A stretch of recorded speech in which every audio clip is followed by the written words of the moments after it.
दोस्तों finally Egypt इस बात के लिए मान गया है कि वह राफा क्रॉसिंग को खोल देगा जिससे गाजा के लोगों तक राहत सामग्री पहुंचाई जा सके। परंतु आप सबके मन में एक प्रश्न जरूर आएगा कि इजिप्ट ने इतने दिन क्यों लगाए, जबकि इजिप्ट खुद एक मुस्लिम राष्ट्र है तथा गाजा वाले भी मुस्लिम हैं। फिर भी इजिप्ट क्यों इन गाजा वालों को अपने यहाँ पर अलाउ नहीं कर रहा था और राहत सामग्री के लिए भी अपने बॉर्डर को खोल नहीं रहा था, और क्यों अब उसे मानना पड़ रहा है। इन सब बातों पर हम डिटेल में बात करेंगे। परंतु दोस्तों आगे बढ़ने से पहले चैनल को सब्सक्राइब कर लें, फॉलो कर लें, इससे आपके पास लेटेस्ट इन्फॉर्मेशन सबसे पहले आएगी। तो दोस्तों अगर आप गाजा की लोकेशन समझेंगे तो आपको मालूम पड़ेगा कि गाजा के एक तरफ समुद्र है तथा दो तरफ इजराइल है तथा नीचे चौथी दिशा में इजिप्ट है। तो गाजा के शरणार्थियों को बचाने का सबसे बेस्ट तरीका ये है कि या तो 57 मुस्लिम देश हैं और गाजा की पॉपुलेशन लगभग 23 लाख है, तो सभी लोग अपने अपने देश में इन लोगों को ले जाएं तो हर देश के हिस्से में लगभग 40,000 गाजा के लोग आएंगे और इससे इन गाजा के लोगों को अच्छी सुविधाएं भी मिलेगी और ये अलग अलग मुस्लिम राष्ट्रों में बस जाएंगे। परंतु दूर के ढोली सुहावने लगते हैं, इसलिए ये 57 मुस्लिम देश ऐसा कभी भी नहीं करेंगे। और दूसरा तरीका ये है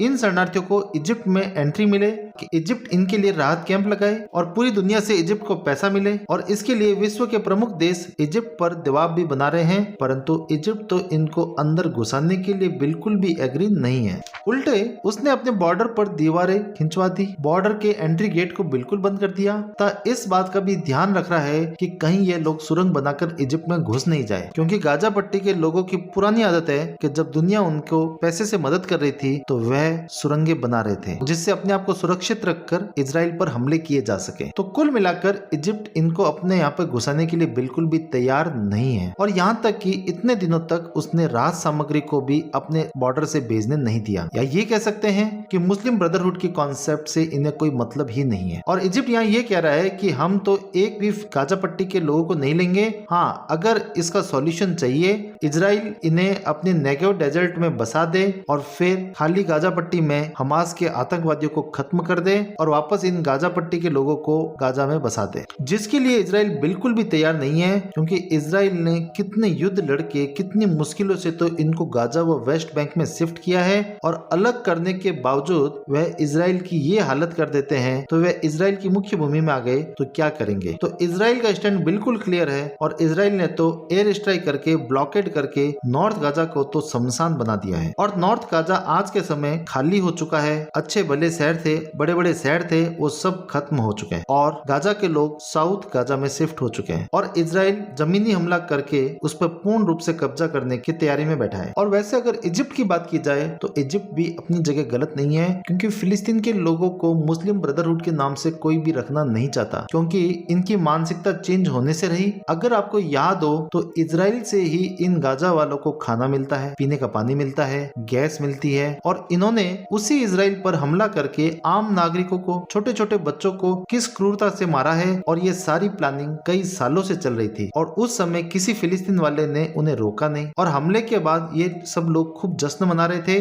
जिसकी वीडियो पूरे सोशल मीडिया पे भरी पड़ी है। और तो और पिछले कई सालों से जो इन्हें ऐड मिल रही थी ये उसी पर ही निर्भर थे। तो हिसाब से तो जब आपको दुनिया से सहायता मिलती है तो आपको अपनी ज्यादा कोशिश आत्मनिर्भर बनने के लिए करनी चाहिए। परंतु यह लोग काम धंधे पर यकीन ही नहीं रखते। इन्हें मालूम है कि दुनिया के कई देश ऐसे हैं जो हमें पैसा दे देंगे और हम उस पैसे से मौज उड़ाएंगे। तो ऐसे आतंक समर्थित लोगों को इजिप्ट अपने यहाँ पर एंट्री देने वाला बिल्कुल नहीं है। वैसे अब इजिप्ट मानवीयता के आधार पर इनको सामान भेजने के लिए अपने बॉर्डर खोलने जा रहा है, और इसके लिए इजिप्ट और इजराइल दोनों मान चुके हैं। और इन दोनों को मानना इसलिए पड़ा क्योंकि अभी बाइडेन इजराइल के दौरे पर गए थे और दोनों पर खूब सारा दबाव पड़ा, और इस दबाव के कारण इस मानवीय सहायता को गाजा भेजने के लिए दोनों देश राजी हो गए हैं। यहाँ पर अगर मुस्लिम ब्रदरहुड की बात की जाए तो ये दोगलेपन की मिसाल है कि कतर, ईरान, लेबनान जो इनके लिए इतने आंसू बहा रहे हैं तो वह अपने देश में इन्हें क्यों नहीं लेकर जा रहे, क्योंकि गाजा वालों को कोई भी पसंद नहीं करता, सिर्फ अपनी राजनीतिक रोटियां सेकी जा रही है। तो अभी अगर आपको याद हो तो जर्मनी के चांसलर जब इजराइल गए थे तो उन पर भी हमला कर दिया। सामान्यतः जब किसी देश का प्रमुख हमलाग्रस्त एरिया में जाता है तो विरोधी पक्ष उन पर हमला करने से बचता है, क्योंकि उससे उसकी इमेज खराब होने का चांस रहता है। परंतु इन हमास वालों को इमेज से क्या मतलब, तो इन्होंने जर्मनी के चांसलर पर भी हमला कर दिया